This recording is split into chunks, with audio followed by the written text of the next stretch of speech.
신명기 27장 1절에서 26절 말씀. 모세와 이스라엘 장로들이 백성에게 명령하여 이르되, 내가 오늘 너희에게 명령하는 이 명령을 너희는 다 지킬지니라.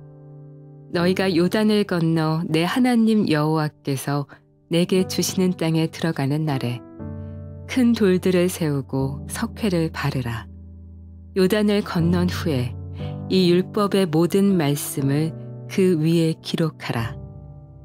그리하면 내 하나님 여호와께서 내게 주시는 땅, 곧 젖과 꿀이 흐르는 땅에 내가 들어가기를 내 조상들의 하나님 여호와께서 내게 말씀하신 대로 하리라. 너희가 요단을 건너거든 내가 오늘 너희에게 명령하는 이 돌들을 에발산에 세우고 그 위에 석회를 바를 것이며, 또 거기서 내 하나님 여호와를 위하여 제단 곧 돌단을 쌓되 그것에 쇠 연장을 대지 말지니라. 너는 다듬지 않은 돌로 내 하나님 여호와의 제단을 쌓고 그 위에 내 하나님 여호와께 번제를 드릴 것이며, 또 화목제를 드리고 거기에서 먹으며 내 하나님 여호와 앞에서 즐거워하라. 너는 이 율법의 모든 말씀을 그 돌들 위에 분명하고 정확하게 기록할지니라. 모세와 레위 제사장들이 온 이스라엘에게 말하여 이르되, 이스라엘아 잠잠하여 들으라. 오늘 내가 내 하나님 여호와의 백성이 되었으니 그런즉 내 하나님 여호와의 말씀을 청종하여 내가 오늘 내게 명령하는 그 명령과 규례를 행할지니라. 모세가 그날 백성에게 명령하여 이르되, 너희가 요단을 건넌 후에 시므온과 레위와 유다와 이사갈과 요셉과 베냐민은 백성을 축복하기 위하여 그리심산에 서고, 르우벤과 갓과 아셀과 스불론과 단과 납달리는 저주하기 위하여 에발산에 서고, 레위 사람은 큰 소리로 이스라엘 모든 사람에게 말하여 이르기를, 장색의 손으로 조각하였거나 부어 만든 우상은 여호와께 가증하니 그것을 만들어 은밀히 세우는 자는 저주를 받을 것이라 할 것이요. 모든 백성은 응답하여 말하되 아멘 할지니라. 그의 부모를 경홀히 여기는 자는 저주를 받을 것이라 할 것이요. 모든 백성은 아멘 할지니라. 그의 이웃의 경계표를 옮기는 자는 저주를 받을 것이라 할 것이요. 모든 백성은 아멘 할지니라. 맹인에게 길을 잃게 하는 자는 저주를 받을 것이라 할 것이요. 모든 백성은 아멘 할지니라. 객이나 고아나 과부의 송사를 억울하게 하는 자는 저주를 받을 것이라 할 것이요. 모든 백성은 아멘 할지니라. 그의 아버지의 아내와 동침하는 자는 그의 아버지의 하체를 드러냈으니 저주를 받을 것이라 할 것이요. 모든 백성은 아멘 할지니라. 짐승과 교합하는 모든 자는 저주를 받을 것이라 할 것이요. 모든 백성은 아멘 할지니라. 그의 자매, 곧 그의 아버지의 딸이나 어머니의 딸과 동침하는 자는 저주를 받을 것이라 할 것이요. 모든 백성은 아멘 할지니라. 장모와 동침하는 자는 저주를 받을 것이라 할 것이요. 모든 백성은 아멘 할지니라. 그의 이웃을 암살하는 자는 저주를 받을 것이라 할 것이요. 모든 백성은 아멘 할지니라. 무죄한 자를 죽이려고 뇌물을 받는 자는 저주를 받을 것이라 할 것이요. 모든 백성은 아멘 할지니라. 이 율법의 말씀을 실행하지 아니하는 자는 저주를 받을 것이라 할 것이요. 모든 백성은 아멘 할지니라. 샬롬. 오늘도 하나님의 말씀으로 하루를 시작하시는 여러분들에게 하나님의 은혜와 평강이 충만하게 넘치시기를 간절히 축복합니다. 2025년 9월 15일 월요일 신명기 27장 1절에서 26절 말씀을 가지고 나와 공동체를 살리는 외침 아멘이라는 제목으로 함께 말씀 나누도록 하겠습니다. 약속의 땅을 눈앞에 둔 이스라엘 백성의 간절한 마음을 오늘 본문에서 느끼고 있는데, 40년의 광야 생활을 이제 마치고 새로운 삶을 시작해야 될 그 위치에 이제 있게 되는 것이죠.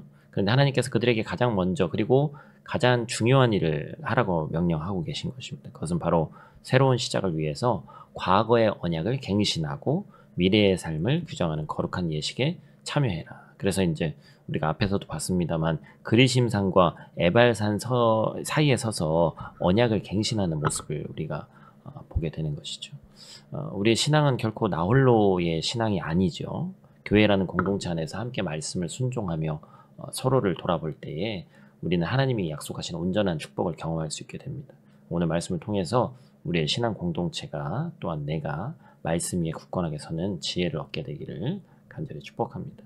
오늘 본 말씀 통해서 우리가 첫 번째로 기억할 것은 우리는 함께 말씀 위에 삶을 세워야 한다는 것입니다. 3절 말씀 같이 읽겠습니다. 요단을 건넌 후에 이 율법의 모든 말씀을 그 위에 기록하라. 그리하면 내 하나님 여호와께서 내게 주시는 땅 곧 젖과 꿀이 흐르는 땅에 내가 들어가기를 내 조상들의 하나님 여호와께서 내게 말씀하신 대로 하리라. 아멘. 지금 모세와 장로들이 온 이스라엘 백성들에게 명령하는 거예요. 너희가 요단강을 건너가게 되면 에발산에 큰 돌들을 세우고 그 위에 석회를 발라서 율법의 모든 말씀을 기록해라 라는 것입니다. 오늘 본문 이 27장부터 34장까지 모세의 신명기 세 번째 설교가 등장하는데 지금까지는 모세가 혼자 말씀을 전했습니다. 그런데 세 번째 설교를 시작하는 오늘 이 27장 처음에 보니까 뭐라고 해요? 모세와 이스라엘 장로들이 함께 말씀을 가르치며 명령하고 있어요. 모세와 이스라엘 장로들이 명하는 가르침을 지금 온 이스라엘 공동체가 듣고 있는 장면입니다. 이것은 율법을 세우는 일이 말씀에 순종하는 일이 특정 계층이나 지금으로 따지면 목사, 제사장들만 하는 일이 아니라 공동체 전체가 함께 참여해야 될 문제다라는 거예요. 하나님께서 이스라엘 백성들에게 단순히 마음속으로만 말씀을 간직하라고 하지 않으셨습니다. 눈에 보이는 물리적인 어떤 행동으로 언약을 굳건하게 하라고 명령하신 거예요. 돌 위에 기록된 말씀은 이스라엘 백성들의 정체성을 보여주는 것입니다. 오늘날 우리는 어떻습니까? 우리의 신앙 공동체는 지금 무엇 위에 세워져 있습니까? 눈에 보이지 않는 공기 같은 고백만으로는 부족한 거예요. 우리의 교회는 저와 여러분의 가정은 하나님의 말씀이라는 굳건한 기초 위에 세워져야 됩니다. 오늘 우리가 이 아침에 함께 말씀 나누지만 말씀으로 기도하는 또 이 시간 자체가 바로 공동체가 함께 언약의 기초석인 이 말씀의 돌을 세워가는 영적인 공간을 세워가는 것이죠. 하나님의 말씀이 우리 삶의 가장 중요한 기초가 될 때 우리는 어떠한 도전과 시련에도 흔들리지 않는 굳건한 공동체가 될 줄로 믿습니다. 오늘 본 말씀 통해서 두 번째로 기억할 것은 우리는 함께 축복과 저주의 기로에 서 있음을 기억해야 한다라는 것입니다. 본문 12절과 13절 말씀 또 같이 읽습니다.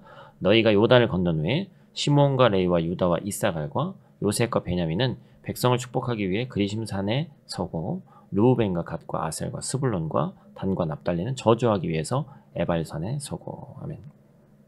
본문에 보니까 이스라엘 백성들이 두 그룹으로 나눠 서게 되는 거예요. 각 지파들이 분명하게 분리돼서 두 산 위에 있습니다. 축복과 저주가 동일한 말씀에서 기원한다는 것이 너무나도 중요한 거예요. 한쪽에서는 순종의 결과를, 다른 한쪽에서는 불순종의 결과를 동시에 선포함으로써 하나님이 그들의 삶이 말씀에 대한 반응에 따라서 극명하게 달라지게 될 것을 명확하게 미래를 보여주시는 겁니다. 공동체 구성원 한 사람 한 사람이 두 산 중에 어느 곳에 속할지 선택하는 것이 아니라 공동체 전체가 말씀 앞에 순종하면 또한 아니면 불순종이라는 단 하나의 기로에 서 있음을 깨닫게 하시는 의식인 거예요. 오늘 우리는 예수 그리스도 안에서 축복의 약속을 받은 자들입니다. 그런데 성경은 우리의 공동체가 말씀에 순종하지 않을 때 세상의 빛과 소금의 역할을 잃어버리게 될 뿐 아니라 오히려 하나님의 준엄한 경고 앞에 서게 될 수 있다는 사실을 우리에게 경고하고 있습니다. 우리 가정이, 우리 교회 공동체가 말씀에 순종하며 나아갈 때 세상은 우리를 통해 하나님의 살아계심을 보게 되는 것이죠. 그런데 우리가 불순종의 길을 걸어갈 때는 어떻습니까? 세상은 도리어 우리를 조롱하고 비난하게 될 것이다. 지금 우리의 가정은 과연 어떤 길을 택하면서 살아가고 있습니까? 교회된 우리는 순종과 불순종의 기로에서 어떤 길을 선택하며 나아가고 있어요? 오늘 이 아침 저와 여러분이 말씀에 순종하는, 말씀만이 축복의 길이라는 사실을 다시 한번 기억하고 순종의 걸음을 힘차게 걸어가는 저와 여러분들 되시기를 간절히 축복합니다. 마지막 세 번째로 기억할 것은 우리는 함께 아멘으로 화답해야 한다는 것입니다. 15절 말씀 같이 읽습니다. 장세게 손으로 조각하거나 부어 만든 우상은 여호와께 가증하니 그것을 세우는 자는 저주를 받을 것이라 할 것이요 모든 백성은 응답하여 아멘 할지니라. 아멘. 오늘 본문에서 가장 강력한 메시지를 던지는 부분이 바로 12가지 저주가 선포될 때마다 온 백성이 다 함께 뭐 하는 거예요? 아멘 했다는 거예요. 우상을 만드는 자는 저주받을 것이다. 아멘. 부모를 가볍게 여기는 자는 저주받을 것이다. 아멘 한 거예요. 여러분, 아멘이라는 이 히브리어는 아만이라는 것에서 어원에서 파생이 됐는데 견고하다, 확실하게 하다. 단순히 그렇게 되기를 바랍니다. 그렇게 되면 좋겠습니다 정도의 소극적인 동의가 아니고 진실로 그렇게 되기를 갈망합니다가 아멘인 거예요. 그래서 나는 그 말씀이 진실임을 진리임을 확신합니다 라는 확신과 동의를 얘기하는 것이죠. 그렇기 때문에 이스라엘 백성이 아멘을 외치며 다음과 같이 고백한 거예요. 하나님, 하나님의 말씀이 진리이므로 만일 우리가 이 말씀에 불순종해서 죄를 범한다면 마땅히 그 결과인 저주를 받겠습니다. 이것은 무서운 고백처럼 보이지만 사실은 말씀에 순종하겠다는 강력한 결단과 헌신이, 절대 불순종하지 않겠다는 헌신인 것이죠. 우리가 진정한 믿음은 편안하고 듣기 좋은 말씀에만 아멘 하는 것이 아닙니다. 때로는 준엄하고 날카로운 말씀에도 내 마음에 캥기는 거에도 아멘 할 수 있어야 돼요. 그것이 진정한 믿음이죠. 사랑하는 성도 여러분, 오늘 우리 앞에도 이스라엘 백성처럼 에발산과 그리심산이 있습니다. 우리 앞에 죄의 유혹과 불순종의 길이 있는 동시에 예수 그리스도의 은혜와 축복의 길도 있는 거예요. 그래서 순종의 길과 불순종의 길을 둘 다 보여주셨습니다. 우리는 어디를 선택할 거냐는 거예요. 구원의 은혜는 우리의 순종의 삶을 통해서 완성되는 겁니다. 아멘은 단순한 외침이나 구호가 아니다 라는 부담을 가지시고 아멘 하시지 말란 얘기가 아니라 이 아멘을 통해서 나를 살리고 우리를 살리는 순종의 결단이 아멘이다 라는 사실을 잊지 않는 저 여러분들 되시기를 간절히 축복합니다. 오늘 우리 실천하기를 원하는 지점은요, 오늘 하루 삶의 모든 영역에서 하나님의 말씀에 오늘 본 말씀처럼 부담스럽고 어려운 말씀도 아멘으로 하나님 오늘은 순종하겠습니다. 화답하겠습니다. 심지어 내가 납득할 수 없는 부분도 하나님이 도전을 주시면 아멘 하겠습니다 라고 결단하는, 그래서 오늘 하나님의 말씀에 또한 우리 삶 가운데 긍정의 기운이 가득 넘치는 귀하고 복된 우리 되기를 간절히 축복합니다. 거룩하신 아버지 하나님, 오늘도 저희를 이 아침에 불러주셔서 말씀으로 새롭게 하시니 감사를 드립니다. 40년 광야를 지나서 약속의 땅을 눈앞에 둔 이스라엘처럼 우리도 새로운 하루와 한 주의 문 앞에 서 있습니다. 주님, 우리 공동체가 하나님의 말씀이라는 돌 위에 굳건히 세워지게 도와주시옵소서. 우리의 가정과 교회가 축복과 저주의 기로에서 언제나 순종의 길을 선택하게 하시고 어떤 말씀 앞에서도 담대히 아멘으로 화답하게 하나님 도와주시옵소서. 우리의 작은 순종과 결단이 모여서 공동체를 살리고 세우는 외침이 되게 하시고 그 외침을 통해 하나님 나라가 확장되게 하여 주시옵소서. 한 주를 실질적으로 시작하는 월요일 아침입니다. 하나님, 각자 삶의 터전에서 우리가 삶을 살아가고 또 주어진 일들을 감당하는데 우리가 우리의 힘으로 정말 어느 하나도 할 수 없음을 고백하고 우리의 힘보다 하나님의 깊은 임재와 또한 하나님께서 함께 하시는 그 능력이 가득한 오늘 하루 또 이번 한 주 될 수 있도록 하나님 도와주시옵소서. 특별한 기도 제목들 갖고 있는 자들이 있습니다. 오늘 이 아침 말씀을 근거로 기도할 때 하늘문을 활짝 열어주시고 반드시 응답되는 역사 우리 가운데 있게 하여 주시옵소서. 예수님 귀하신 이름으로 기도드립니다. 아멘.